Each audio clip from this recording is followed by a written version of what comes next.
Assalamualaikum warahmatullahi wabarakatuh.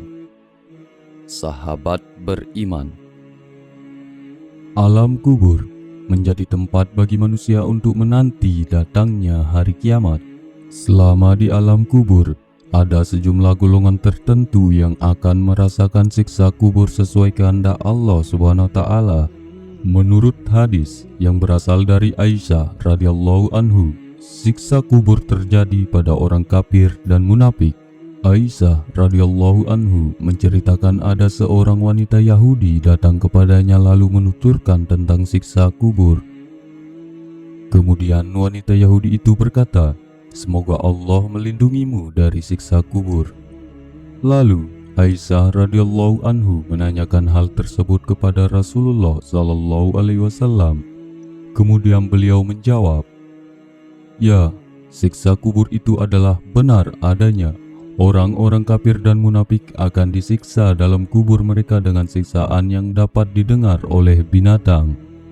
Aisyah radhiyallahu anhu kemudian bertutur, "Sejak saat itu, tidaklah saya melihat Rasulullah mengerjakan sholat, melainkan beliau pasti berdoa memohon perlindungan kepada Allah dari siksa kubur." Hadis riwayat Bukhari, Muslim, dan An-Nasai.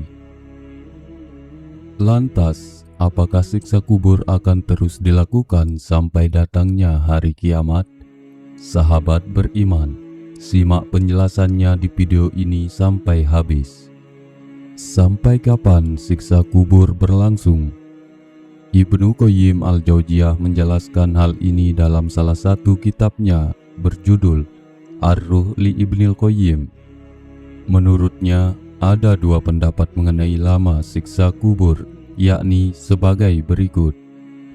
1. Berlangsung sampai hari kiamat.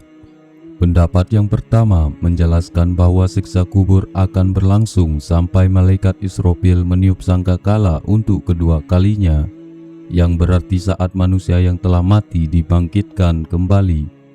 Pendapat tersebut bersandar pada hadis Samurah yang diriwayatkan Al-Bukhari tentang mimpi Rasulullah sallallahu alaihi wasallam. Di dalamnya disebutkan sabda beliau, "Dia melakukan yang demikian itu hingga hari kiamat." Dalam hadis Ar-Rabi bin Abbas dari Abul Aliyah dari Abu Hurairah turut menjelaskan tentang orang yang memukuli kepalanya dengan batu, dan hal itu berlangsung terus-menerus tanpa ada selang waktunya. Dari Anas radhiyallahu anhu, Nabi Muhammad sallallahu alaihi wasallam bersabda, "Adapun orang kafir atau munafik, maka kedua malaikat tersebut bertanya kepadanya, 'Apa jawabanmu tentang orang ini?' Rasulullah sallallahu alaihi wasallam, dia mengatakan, 'Aku tidak tahu.' Aku mengatakan, 'Apa yang dikatakan orang-orang?' Maka kedua malaikat itu mengatakan, 'Engkau tidak tahu, engkau tidak membaca.' Kemudian ia dipukul dengan palu dari besi tepat di wajahnya. Dia lalu menjerit dengan jeritan yang sangat keras yang didengar seluruh penduduk bumi kecuali dua golongan, yaitu jin dan manusia. Muttafaqun alaih. Yang kedua, akan terputus karena amalan tertentu. Pendapat lain menyebut jika siksa kubur akan berhenti hingga waktu tertentu dan setelah itu terputus. Menurut Ibnu Qayyim al-Jauziyah, siksa ini ditimpakan kepada sebagian orang durhaka yang kesalahannya ringan, sehingga ia dijatuhi siksaan sesuai dengan dosanya. Lalu, siksa kubur juga dapat terputus karena doa, sedekah, istighfar, pahala haji, baca Al-Quran yang dilakukan kerabat atau keluarga yang masih hidup, dan sebagai amalan lainnya. Ibnu Qayyim al-Jauziyah mengatakan, hal tersebut sama seperti yang dilakukan manusia untuk meminta syafaat bagi mereka yang disiksa di dunia, sehingga ia dapat dibebaskan berkat syafaat yang dimintakan baginya. Tapi ada kalanya syafaat ini juga tidak akan diperkenankan, karena Allah tidak menerima syafaat kecuali dari orang yang diperkenankannya.